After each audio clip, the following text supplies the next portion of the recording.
Hey you guys, so today I received a special request from Candace asking what the best glute shaping exercises are specifically for this upper hamstring, very bottom of the glute area. So all of you ladies know exactly what I'm talking about with age. This little area right here, it is just not the same as what it used to be. And we all have our problem areas. This actually is my main problem area.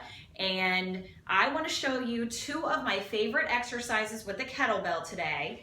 There are so many different glute shaping exercises, toning for the outer thighs, the glutes, the whole thing. But I want to show you two of my favorites with the kettlebell, and I typically do them back to back. So I'll do 3 sets of each, sometimes 4.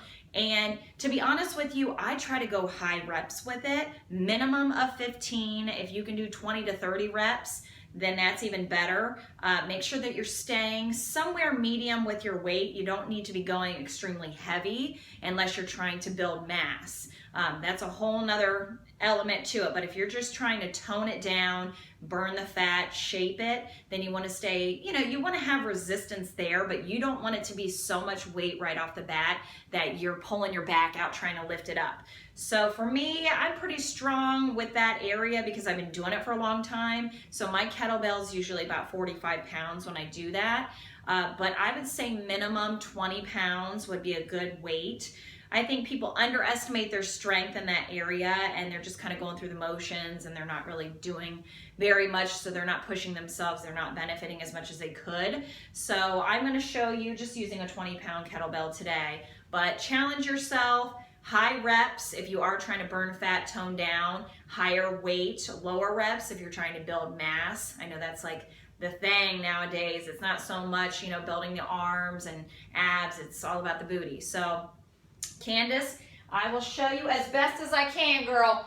So here with your kettlebell, you are going to stand about shoulder width apart, okay? So from the front, this is about how wide I am with my feet.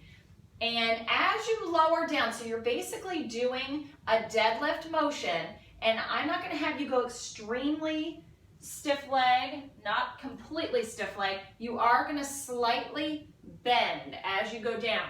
So your back stays flat. I always tell people to keep your eyes forward because the second that I drop my eyes, my back starts rounding.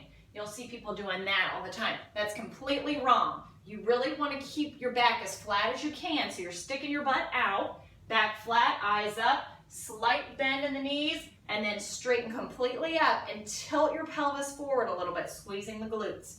So again, slight bend, back flat, squeeze it up.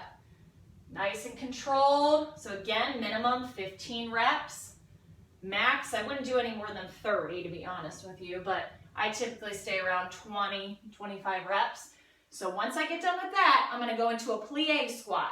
So I do these back to back. From the front, I know that some women will go so wide with their legs when they're doing it.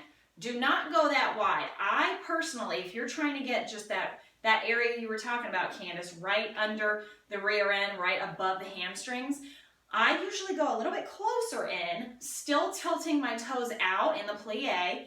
And the main key of this is to keep your back upright and to put your body weight in your heels. So I didn't say that with the deadlifts, but that is the key. You always want to keep your body weight in your heels, no matter what you're doing. If you're doing step-ups, if you're doing lunges, if you're doing squats, deadlifts, it does not matter. You always need to push through your heels. It's not only good because it's going to work more of the hamstring and glute area, but it's also going to make sure that you're supporting your knees and you're not injuring your knees. Because when people put their body weight in their toes and you see people lunging like this, they're putting a lot of strain on their knees, and that's where the knee problems start developing because people have poor form from the get-go. So body weight in your heels. Okay, back to the plie squats.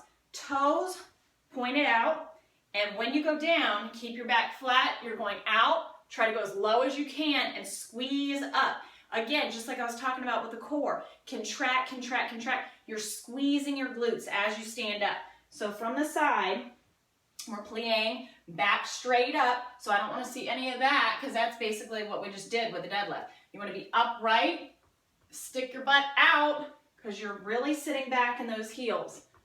back and the heels. Now, if you do feel your knees with these, get a stability ball, do it against the wall. So put the ball between the wall and your back, the ball between the wall and your back, and then do the same thing. But you're going down and squeeze the glutes on the way up. So it's good for the inner thighs and the glutes. So you'll do 15 to 30 of these, and then right after that, toes forward, slight bend, go right into the deadlifts. Squeeze the glutes on the way up. Tilt the pelvis forward. You'll go back to back, 3 sets of each. And you can incorporate this every other day if you want.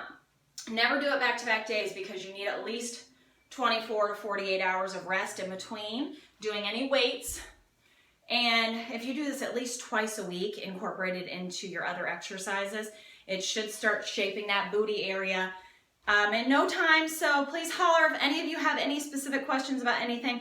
I'm trying to reach as many people as I can. Feel free to share this if you want. And yeah, just holler if you have any questions. Have a good day.